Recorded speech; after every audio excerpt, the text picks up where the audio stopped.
Hello everyone, সবাই কেমন আছো? আর তোমাদের বৌদি তোমাদের জন্য নিয়ে চলে এসেছে একটা সুন্দর একটা ভিডিও।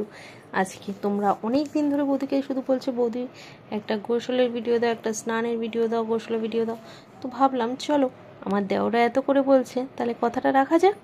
আর সেই কথা মতোই একটা ভিডিও বানাতে চলে বসলাম। তো চলো ভিডিওটা ফুল দেখো, ফুল না দেখলে কিন্তু এনজয় পাবে না। কথাই আছে, আগে নরম তারপর গরম। তো বেশি না, জাস্ট 5 মিনিট 35 সেকেন্ডের ভিডিও। তো একটু মনোযোগ দিয়ে 5 মিনিট 35 সেকেন্ড দেখো, আশা করছি তোমাদের ভালো লাগবে। আর তোমাদের যেহেতু মন মতন ভিডিও, তো welcome back to my channel সোনা বঙ্কু লাইফস্টাইল। আশা করি সবাই ভালো আছো আর আমার ভিডিওটা ফুল এনজয় করো, দেখে ফুল ভিডিওটা দেখে কেউ কিন্তু স্কিপ করো না। স্কিপ করলে কিন্তু কিচ্ছু বুঝতে পারবে না আর কিছু ভালোও লাগবে না। তাই বলছি, ধামাকা দেখতে হলে ভিডিওর মধ্যে পুরো ওকে। তো পুরো ভিডিওটা দেখো ধামাকা দেখতে হলে। তার আগে একটা কথা বলে দিই, যারা যারা এখনও পর্যন্ত আমার ফেসবুক পেজটা ফলো করনি, তারা ঝটপট করে যাও, ফলো করে দাও। ফেসবুক পেজটার নাম হলো কি সোনা বৌদি মাস্তি ব্লগ। আর ইনস্টাগ্রাম পেজটা যারা ফলো করনি আর সাবস্ক্রাইবেশন নাওনি, তারা ঝটপট করে নাও, তো সাবস্ক্রাইবেশন নিয়ে নাও। ইনস্টাগ্রাম হলো কি সোনা মিঠু। আর সাবস্ক্রাইবেশন নিলে সুন্দর সুন্দর সাবস্ক্রাইবেশনে লাইভ আসে, সেই লাইভগুলো দেখতে পারবে তোমরা, যেটা আমি নর্মালে আসি না। তো যাই হোক, আর একটা কথা, যারা এই পেজে আমার মানে ওয়াইটিতে আমার যারা নতুন নতুন ফ্রেন্ড আছো, যারা এখনও আমার বৌদির চ্যানেলটিকে সাবস্ক্রাইব করুন, ঝটপট করে বৌদির চ্যানেলটি সাবস্ক্রাইব করে পাশে থাকো আর বেল আইকনটি টিপে দাও। তাহলে যখনই বৌদি নতুন নতুন ভিডিও ছাড়বে, তখনই তোমাদের কাছে চট করে একটা নোটিফিকেশান চলে যাবে আর টপ করে তোমরা বৌদির ভিডিওগুলো দেখে নিতে পারবে। তো চলো, অনেক কথা বলে ফেললাম, এইবার তো কাজ করি। তো এই যে কাজে লেগে গেছি, দুবেলা রীতিমতন 12টার জলে অনেকগুলো জামা কাপড় ছিল, কদিন ধরে বৃষ্টি হচ্ছিলো বলে কাচা ধোয়া হচ্ছিল না। তো ফাইনালি ভাবলাম চলো জামা কাপড়গুলো কেচেই দিই। আর এই চাদরটা না বেশ ভালো নোংরা হয়েছিল, তাই জন্য আজকে চাদরটা একটু গরম জলে ভিজিয়েছিলাম। কারণ একটু উষ্ণ গরম জলে জামা কাপড় ভেজালে না ভালো পরিষ্কার হয়। আর মেশিনে দিলে ভালো পরিষ্কার হতো, কিন্তু মেশিনটা আমার তো খারাপ হয়ে রয়েছে, তোমাদের জানোই। মেশিনটা ঠিক করবো একটা কিংবা নতুন নেবো কি না সেটাই বুঝে উঠতে পারছি না। কারণ ঠিক করতে গেলে বলছে 4,000 টাকা, আর নতুন বলছে 12,000 টাকা। কারণ মেশিন আর 4,000 টাকা যে নেবে তার কোনো গ্যারান্টি দেবে না। মেশিনটার যে জিনিসটা ঠিক খারাপ হয়েছে সেই জিনিসটা কিনতেই 4,000 টাকা লাগবে, প্লাস ওদের মানে যারা ঠিক করবে তাদের 500 টাকা, 4,500 টাকা। আর নতুন মেশিন বলছে 12,000 টাকা। কী করবো বলো তো, একটু তোমরা একটু সাজেশান দাও তো।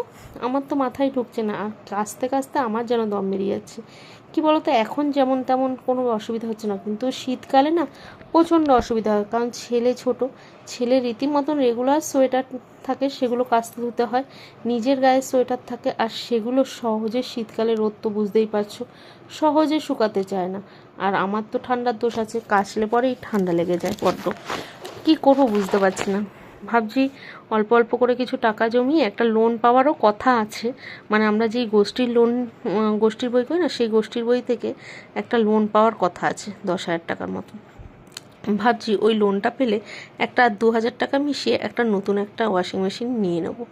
কি বলো তো, তোমরা সাজেশান দাও তো, মানে ঠিক কি না একটু বলো। হ্যাঁ, না কি পুরোনোটা ঠিক করলেই চলবে সেটা বলো। কারণ পুরোনোটা আমার গ্যারান্টি দিচ্ছে না। ওরা যদি আমাকে মিনিমাম যদি অন্তত 1 বছরেরও গ্যারান্টি দিত, তাহলেও আমার কোনো অসুবিধা ছিল না। কিন্তু ওরা বলছে বৌদি আজকে নিয়ে হতে পারে হয়তো তোমার 1 বছর, কেন 5 বছর যেতে পারে, আবার হতে পারে তোমার 5 দিনও না যেতে পারে। আমরা কিন্তু কোনো রকম গ্যারান্টি দিতে পারছি না। এবার বলো, গ্যারান্টি ছাড়া কী করে এতগুলো টাকার জিনিসগুলো। এবার ওরা কিন্তু আমাকে সাজেশান দিচ্ছে যে তুমি 4,500 টাকা দিয়ে মেশিন না সারাই করে আর কটা কষ্ট করে আর কটা পয়সা দিয়ে নতুন মেশিন কিনে নাও। এই মেশিনটা কিন্তু আমার অনেক দিন সঙ্গ দিল, জানো তো। আমার ছেলে হওয়ার পর এটা মা দিয়েছিল আমাকে।